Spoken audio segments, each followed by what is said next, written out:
పల్నాడు జిల్లా నర్సరావుపేట ఏర్పడి 2 సంవత్సరాలు గడుస్తున్నప్పటికీ ట్రాఫిక్ సమస్యలు తీరని పరిస్థితి నెలకొంది. మల్లమ్మ సెంటర్, మో సెంటర్, గాంధీ క్లాత్ మార్కెట్ ఏరియాలో ట్రాఫిక్ వలన ప్రజలు ఇబ్బందులకు గురవుతున్నారు. అధికారులు ఎన్ని చర్యలు తీసుకున్నా ప్రజలు సహకరించాలని సూచనలు చేశారు. ట్రాఫిక్ సమస్యలపై ఖచ్చితంగా చర్యలు తీసుకుంటాము అంటున్న డీఎస్పీ మహేష్తో మా పల్నాడు ప్రతినిధి రమేష్ ఫేస్ టు ఫేస్. కొత్త జిల్లాలు ఏర్పడి 2 సంవత్సరాలు కావస్తున్నటువంటి నేపథ్యంలో ఇప్పటికే పల్నాడు జిల్లా ఇటు కలెక్టర్, ఎస్పీలు అన్ని కార్యాలయాలు కూడా ఉన్నటువంటి నేపథ్యంలో ట్రాఫిక్ వ్యవస్థ పూర్తిగా పెరిగినటువంటి పరిస్థితి కనపడుతుంది. ఎక్కడికక్కడ కూడా ట్రాఫిక్ అస్తవ్యస్తంగా ఉన్నటువంటి నేపథ్యంలో ఈ అంశాలపై మనతో మాట్లాడటానికి నర్సరావుపేట డీఎస్పీ కేవీ మహేష్ మనతో పాటున సార్ చెప్పండి. పూర్తిగా జిల్లా అయినటువంటి నేపథ్యంలో ట్రాఫిక్ వ్యవస్థ పూర్తిగా పెరిగినటువంటి పరిస్థితి, దీనికి ఎలాంటి చర్యలు తీసుకుంటున్నారు?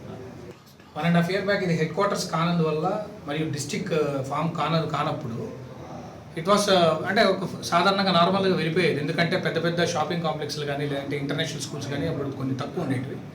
ఇప్పుడు పెద్ద పెద్ద గవర్నమెంట్ ఆఫీసెస్ అంటే ఇప్పుడు కలెక్టర్ ఆఫీస్ కానీ, ఎస్పీ గారి ఆఫీస్ కానీ, ఇట్లా కొన్ని గవర్నమెంట్ ఇన్స్టిట్యూషన్స్ ఇక్కడికి రావడం వల్ల, ఇంటర్నేషనల్ స్కూల్స్ ఇట్లాంటివి కొన్ని రావడం వల్ల, హాస్పిటల్స్ పెరగడం వల్ల ఇక్కడ నేరో రోడ్స్లో పార్కింగ్ అనేది కొద్దిగా ఇబ్బందికరంగా ఉంది. వచ్చిన తర్వాత కూడా మా ఎస్పీ గారి ఆదేశాల మేరకు కూడా మేము మార్కెట్ ఏరియాలో కొంచెం ప్రాపర్ పార్కింగ్ పెట్టుకునేలా చేయగలిగాము. సో ఇట్లాంటి కొన్ని పార్కింగ్ ఏరియాస్ కానీ కొన్ని ఏరియాస్ కానీ మేము ఎన్కరేజ్మెంట్స్ కానీ కొద్దిగా కవర్ చేయగలిగాం. అందువల్ల కొద్దిగా అయితే ఒక 5 to 10% చేంజెస్ వచ్చాయి, కానీ ఇంకా లాట్ టు డూ. సార్, అంటే ఇప్పుడు హైకోర్టు ఒక ఆదేశాలు జారీ చేస్తుంది, సెల్లార్స్ కూడా పూర్తిగా పార్కింగ్కి ఉపయోగించాలని చెప్పి ఇప్పటికే ఒక ఆదేశాలు జారీ చేసాం. ఆ దశగా అమలు అవ్వట్లేదు. కొన్ని హాస్పిటల్స్ కానీ పెద్ద పెద్ద కాంప్లెక్స్ కూడా పూర్తిగా ఎటువంటి చర్యలు తీసుకుంటున్నారు? ట్రాఫిక్ పోలీసులు కూడా ఎక్కడ కనిపించినటువంటి పరిస్థితి. ట్రాఫిక్ పోలీస్ సంబంధించినటువంటి అధికారులను అడిగితే సరైన సిబ్బంది లేరంటున్నారు. ఎందువల్ల అంటారు? ఇప్పుడు మీరు చెప్పిన దాని ప్రకారం హైకోర్టు ఆర్డర్స్ కానీ ఈ సెల్లార్ పార్కింగ్ అని మీరు పాటించడానికి ఓవర్ నైట్లో అవ్వండి. ఒక 1 year వరకు కొద్దిగా ఓవరాల్ ఆల్ పెద్ద పెద్ద షాపింగ్ కాంప్లెక్స్లు కానీ, హాస్పిటల్స్ కానీ వాళ్ళు పార్కింగ్ ఏర్పరచుకోవాలంటే it takes nearly 1 year time. పైగా రోడ్స్ కూడా మీరు ఇక్కడ చూడండి, నర్సరావుపేటలో ఇది హెడ్ క్వార్టర్స్ కోసం తయారు చేసిన సిటీ, టౌన్ కాదు, ఇప్పుడు డెవలప్ అవుతుంది.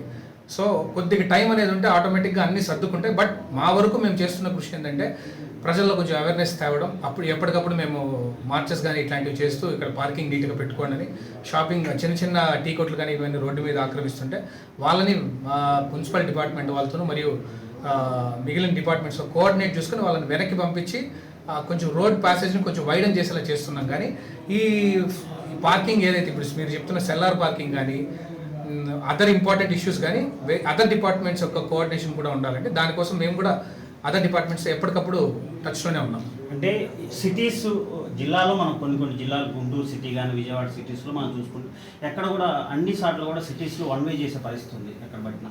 సో జిల్లా 2 సంవత్సరాలు గడుస్తున్నా కానీ ఎక్కడ కూడా 1 way చేసినటువంటి పరిస్థితి లేదు. ఎందుకంటారు? అంటే మోర్ నెంబర్ ఆఫ్ రోడ్స్ ఉన్నప్పుడు కొన్ని రోడ్స్ మీరు 1 way చేసినా కూడా ఇట్ విల్ వర్కౌట్. అంటే టౌన్స్ లాంటి గుంటూరు, ఈ కాకినాడ కానీ లేదంటే ఇట్లాంటి టౌన్స్లో మీకు వర్కౌట్ అవుతుంది. వేరే నర్సరావుపేటలో మీకు అన్ని నేరో రోడ్స్ ఉన్నాయి, చిన్న ప్యాసేజెస్ పెద్ద రోడ్స్కి వెళ్ళే దారి ఉన్నాయి. సో అలాంటి సందర్భంలో మీరు ఒక్క రోడ్డు మీరు వన్ వే చేయాలనుకుంటే 4 చోట్ల మనం మెనూని పెట్టడమో లేదా 4 చోట్ల బోర్డులు పెట్టడమో చేయాల్సి వస్తుంది. సో దీన్ని కొంచెం వేరే విధంగా కొంచెం అంటే టెక్నికల్గా పాసిబిలిటీస్ అన్ని చూసి పెట్టాల్సి ఉంటుంది మనం 1 way పెట్టాలనుకుంటే. ఎందుకంటే ఫర్ ఎగ్జాంపుల్ హాస్పిటల్స్ దగ్గర మనం 1 way పెట్టి ఒక చోట మనం కవర్ చేసామంటే బైక్స్లో వచ్చే వాళ్ళు అయితే ఎట్లన్నా అడ్జస్ట్ అయిపోతారు, కానీ ఒక గర్భిణీ స్త్రీలు ఆటోల్లో కానీ కార్లలో కానీ వచ్చేటప్పుడు వాళ్ళకి ఇబ్బంది అవుతారు ఇమీడియట్గా రీచ్ అవ్వాలంటే. అవి కూడా మేము టెక్నికల్గా ఆలోచిస్తాం కాబట్టి కొన్ని లేట్ అవుతుంటాయి, but we're on the job. ఇది పరిస్థితి. మొత్తంగా కూడా 2 సంవత్సరాలు పల్నాడు జిల్లా అవుతున్నప్పటికీ నేపథ్యంలో ట్రాఫిక్ వ్యవస్థ పూర్తిగా పెరిగినటువంటి నేపథ్యంలో కూడా పోలీస్ వ్యవస్థ కూడా ట్రాఫిక్ అటు పట్టణానికి సంబంధించినటువంటి అన్ని పోలీస్ అధికారులు కూడా తప్పనిసరిగా చర్యలు తీసుకోవాలని చెప్తున్నారు. అదేవిధంగా ఇక్కడ ఉన్నటువంటి ప్రజలు కూడా సహకరించాలి. ఏదైతే మరి తోపుడు బళ్ళకి సంబంధించి కానీ, అట్టికాయల బళ్ళు కానీ ఇవన్నీ కూడా ట్రాఫిక్ పోలీసులకు సహకరించాలి. ఆ దిశగా కూడా ప్రజలు పూర్తిగా కూడా సహకరించాలని చెప్తున్నారు. అదేవిధంగా సెల్లార్కి సంబంధించి ఇప్పటికే సెల్లార్స్ హైకోర్టు ఆదేశాలు ఉన్నటువంటి నేపథ్యంలో కూడా అటు కాంప్లెక్స్లు కానీ హాస్పిటల్స్ కూడా సెల్లార్ పూర్తిగా పార్కింగ్కి ఉపయోగించుకోవాలని డిఎస్పీ కేవీ మహేష్ చెప్తున్న పరిస్థితి. కెమెరామెన్ పవన్తో రమేష్, రాజ్ న్యూస్, నర్సరావుపేట.